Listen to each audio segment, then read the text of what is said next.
ನಮಸ್ಕಾರ. ನಿಮ್ಮ ಭಗವದ್ಗೀತಾ ಕನ್ನಡ ಸೀರೀಸ್ಗೆ ಸ್ವಾಗತ. ಭಗವದ್ಗೀತೆಯ ಪ್ರತಿಯೊಂದು ಶ್ಲೋಕವು ಅದ್ಭುತ ಜೀವನ ಪಾಠ ನೀಡುತ್ತದೆ. ಇಂದಿನ ಶ್ಲೋಕದಲ್ಲಿ ದುರ್ಯೋಧನನು ತನ್ನ ಗುರು ದ್ರೋಣಾಚಾರ್ಯರ ಮುಂದೆ ಪಾಂಡವರ ಶಕ್ತಿಶಾಲಿ ಯೋಧರನ್ನು ಹೆಸರಿಸುತ್ತಾನೆ. ಯಾರು ಈ ಮಹಾಯೋಧರು? ನೋಡೋಣ. ಅತ್ರ ಶೂರ ಮಹೇಶ್ವಾಸ ಭೀಮಾರ್ಜುನ ಸಮಾಯುಧಿ ಯುಯುಧಾನೌ ವಿರಾಟಶ್ಚ ದ್ರುಪದಶ್ಚ ಮಹಾರಥ. ಈ ಶ್ಲೋಕದಲ್ಲಿ ದುರ್ಯೋಧನನು ಪಾಂಡವರ ಸೇನೆಯಲ್ಲಿ ಶಕ್ತಿಶಾಲಿ ಯೋಧರನ್ನು ಗುರುತಿಸುತ್ತಾನೆ. ಯುದ್ಧಭೂಮಿಯಲ್ಲಿ ಭೀಮನ ಹಾಗೂ ಅರ್ಜುನನ ಸಮಾನ ಪರಾಕ್ರಮವನ್ನು ಹೊಂದಿರುವ ಮಹಾಯೋಧರು ಇದ್ದಾರೆ ಎಂದು ದ್ರೋಣಾಚಾರ್ಯರಿಗೆ ಹೇಳುತ್ತಾನೆ.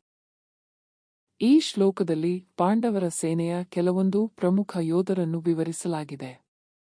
ನೋಡೋಣ ಯಾರು ಅವರು. ಯುಯುಧಾನ ಸಾತ್ಯಕಿ, ಕೃಷ್ಣನ ಪ್ರಿಯ ಶಿಷ್ಯ, ಪರಾಕ್ರಮಶಾಲಿ ಯೋಧ. ವಿರಾಟ, ಪಾಂಡವರ ಅಜ್ಞಾತ ವಾಸದ ಸಮಯದಲ್ಲಿ ಆಶ್ರಯ ನೀಡಿದ ರಾಜನು. ದ್ರುಪದ, ಪಾಂಡವರ ಮಿತ್ರ, ದ್ರೌಪದಿಯ ತಂದೆ, ಶಕ್ತಿಶಾಲಿ ರಾಜನು. ಇವರ ಸಾಥ್ಯದಿಂದ ಪಾಂಡವರ ಸೇನೆ ಇನ್ನಷ್ಟು ಬಲಶಾಲಿಯಾಗಿದೆ. ಈ ಶ್ಲೋಕ ನಮಗೆ ಏನನ್ನು ಕಲಿಸುತ್ತದೆ? ಸರಿಯಾದ ಗೆಳೆಯರ ಅಗತ್ಯ. ಜೀವನದಲ್ಲಿ ನಿಮ್ಮನ್ನು ಬೆಂಬಲಿಸುವ ಶಕ್ತಿಯುತ ಗೆಳೆಯರು ಮತ್ತು ಮಾರ್ಗದರ್ಶಕರು ಇರಬೇಕು. ಆತ್ಮವಿಶ್ವಾಸ ಮತ್ತು ಆಯೋಜನೆ.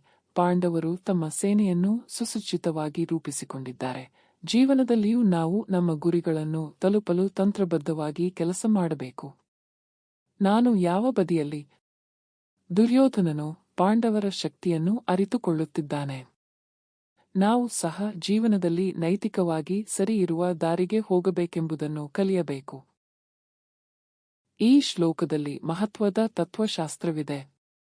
ನಿಮ್ಮ ಅನಿಸಿಕೆಗಳನ್ನು ಕಾಮೆಂಟ್ ಮಾಡಿ. ಭಗವದ್ಗೀತೆಯ ಇನ್ನಷ್ಟು ಶ್ಲೋಕಗಳ ಅರ್ಥವನ್ನು ತಿಳಿಯಲು ಸಬ್ಸ್ಕ್ರೈಬ್ ಮಾಡಿ, ಬೆಲ್ ಐಕಾನ್ ಒತ್ತಿ. ಧನ್ಯವಾದಗಳು. ಹರೇ ಕೃಷ್ಣ.